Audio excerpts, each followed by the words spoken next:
তো 1000 টাকার বেশি নেই, আমাদের একটু নিয়ে চলেন না। এই বেটা, যেখানে ভাড়া হয়েছে 3000 টাকা সেখানে তুই 1000 টাকা দিবি, তোদের আমরা কেমনে নি? আর এমনিতেই বাসে সিট খালি নেই, যদি সিট খালি থাকতো তাইলে নিতাম। ও বাসে সিট খালি নাই, ঠিক আছে ভাই, সমস্যা নেই, আমরা না হয় দাঁড়াই গেলাম। কি হয়েছে? আরে ভাই আর বললেন না, এরা 3000 টাকার ভাড়া নাকি 1000 টাকা দিব, আর এমনি তো বাসে সিট খালি নাই, এদেরকে কেমনে নিব বলেন তো? ভাই গাড়ির সিট তো অনেকগুলোই খালি আছে, আপনারা এত মিথ্যা কথা বলতেছেন কেন? এই মেয়ে, আপনার সাথে মিথ্যে কথা বলে আমার লাভ কি?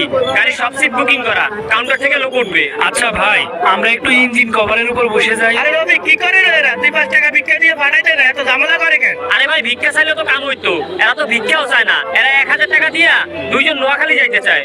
ভাই আমরা তো উচিত ভাড়াই দিচ্ছি, আমরা তো আর কম দিচ্ছি না, তাই না? নোয়াখালীর অরিজিনাল ভাড়া তো 1000 টাকা দুইজনে। ওই বেটা ওই, অন্য সময়ের কথা এখন বললে হয় নাকি? এখন ঈদের সিজন, এখনই তুই একটু ব্যবসা করবো তাই না? তোদের কাছে যখন ভাড়া নাই, তোর ঈদের 4-5 দিন আগে যাইতি, তোর ঈদে আসলি কেন? ভাই